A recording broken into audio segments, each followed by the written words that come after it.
ಪ್ರಧಾನಿ ನರೇಂದ್ರ ಮೋದಿ ಹೊಸದಾಗಿ ಆಯ್ಕೆಯಾದ ಕೆನಡಾದ ಪ್ರಧಾನಿ ಮಾರ್ಕ್ ಕಾರ್ನಿ ಅವರೊಂದಿಗೆ ಇಂದು ದೂರವಾಣಿ ಸಂಭಾಷಣೆ ನಡೆಸಿದ್ದಾರೆ. ಈ ಸಮಯದಲ್ಲಿ ಅವರು ಇತ್ತೀಚಿನ ಚುನಾವಣೆ ವಿಜಯಕ್ಕಾಗಿ ಮಾರ್ಕ್ ಕಾರ್ನಿ ಅವರನ್ನು ಅಭಿನಂದಿಸಿದ್ದಾರೆ. ಇದೇ ವೇಳೆ ಈ ತಿಂಗಳ ಕೊನೆಯಲ್ಲಿ ಕನಾನಾಸ್ಕಿಸ್ನಲ್ಲಿ ನಡೆಯಲಿರುವ G7 ಶೃಂಗಸಭೆಯಲ್ಲಿ ಭಾಗವಹಿಸಲು ಕೆನಡಾದ ಪ್ರಧಾನಿ ಆಹ್ವಾನಿಸಿದ್ದಾರೆ. ಈ ಬಗ್ಗೆ ಎಕ್ಸ್ನಲ್ಲಿ ಪೋಸ್ಟ್ ಮಾಡಿರುವ ಪ್ರಧಾನಿ ಮೋದಿ, ಕೆನಡಾದ ಪ್ರಧಾನಿ ಮಾರ್ಕ್ ಕಾರ್ನಿ ಅವರಿಂದ ಕರೆ ಸ್ವೀಕರಿಸಿದ್ದಕ್ಕೆ ಸಂತೋಷವಾಗಿದೆ. ಅವರ ಇತ್ತೀಚಿನ ಚುನಾವಣೆ ವಿಜಯಕ್ಕಾಗಿ ಅವರನ್ನು ಅಭಿನಂದಿಸಿದ್ದೇನೆ. ಈ ತಿಂಗಳ ಕೊನೆಯಲ್ಲಿ ಕನಾನಾಸ್ಕಿಸ್ನಲ್ಲಿ ನಡೆಯಲಿರುವ G7 ಶೃಂಗಸಭೆಗೆ ಆಹ್ವಾನ ನೀಡಿದ್ದಕ್ಕಾಗಿ ಅವರಿಗೆ ಧನ್ಯವಾದಗಳನ್ನು ಅರ್ಪಿಸುತ್ತೇನೆ ಎಂದು ಪೋಸ್ಟ್ ಮಾಡಿದ್ದಾರೆ. ಭಾರತ ಮತ್ತು ಕೆನಡಾ ನಡುವಿನ ಹದಗೆಟ್ಟ ದ್ವಿಪಕ್ಷೀಯ ಸಂಬಂಧಗಳ ಕಾರಣದಿಂದಾಗಿ ಭಾರತವನ್ನು ಶೃಂಗಸಭೆಗೆ ಆಹ್ವಾನಿಸಲಾಗಿಲ್ಲ ಎಂಬ ವಿಪಕ್ಷಗಳ ಆರೋಪದ ನಡುವೆಯೇ ಈ ಆಹ್ವಾನ ಬಂದಿದೆ. ಭಾರತವನ್ನು ಆಹ್ವಾನಿಸಲಾಗಿಲ್ಲ ಎಂದು ಹಲವಾರು ಮಾಧ್ಯಮಗಳು ವರದಿಗಳನ್ನು ಪ್ರಕಟಿಸಿದವು. ಇದರಿಂದ ಕಾಂಗ್ರೆಸ್ ಪಕ್ಷ ಮೋದಿ ಸರ್ಕಾರದ ಮೇಲೆ ವಾಗ್ದಾಳಿ ನಡೆಸಿತ್ತು. ಜೂನ್ 5ರಂದು ಬ್ಲೂಮ್ಬರ್ಗ್ ಕೆನಡಾದ ಸಂಬಂಧಗಳ ಹದಗೆಟ್ಟ ಸಂಕೇತವಾಗಿ ಮೋದಿಯನ್ನು G7 ಶೃಂಗಸಭೆಗೆ ಆಹ್ವಾನಿಸಲಾಗಿಲ್ಲ ಎಂದು ಪ್ರಕಟಿಸಿತ್ತು.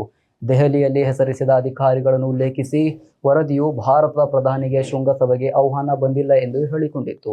ಸದಸ್ಯರಲ್ಲದವರನ್ನು ಆಹ್ವಾನಿಸುವುದು ಅತಿಥಿಯ ರಾಷ್ಟ್ರದ ಹಕ್ಕು ಎಂದು ಅದು ಹೇಳಿತು. ಕಾಂಗ್ರೆಸ್ ಕೂಡ ಇದನ್ನು ರಾಜತಾಂತ್ರಿಕ ಪ್ರಮಾದ ಎಂದು ಟೀಕಿಸಿತ್ತು.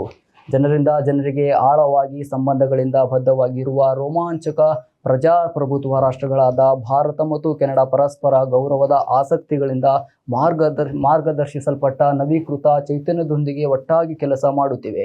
ಶೃಂಗಸಭೆಯಲ್ಲಿ ನಮ್ಮ ಭೇಟಿಯನ್ನು ಎದುರು ನೋಡುತ್ತಿದ್ದೇವೆ ಎಂದು ಮೋದಿ ಹೇಳಿದ್ದಾರೆ.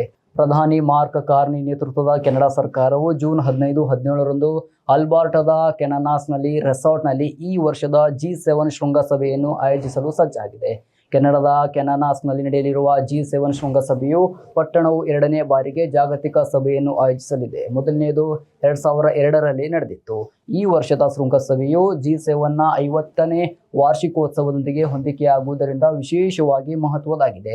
ಇದು ವಿಶ್ವದ ಅತ್ಯಂತ ಮುಂದುವರಿದ ದೇಶಗಳಾದ Canada, France, Germany, Italy, Japan, United Kingdom ಮತ್ತು ಯುನೈಟೆಡ್ ಸ್ಟೇಟ್ಸ್ಗಳನ್ನು ಒಳಗೊಂಡಿರುವ ಒಂದು ಗುಂಪು.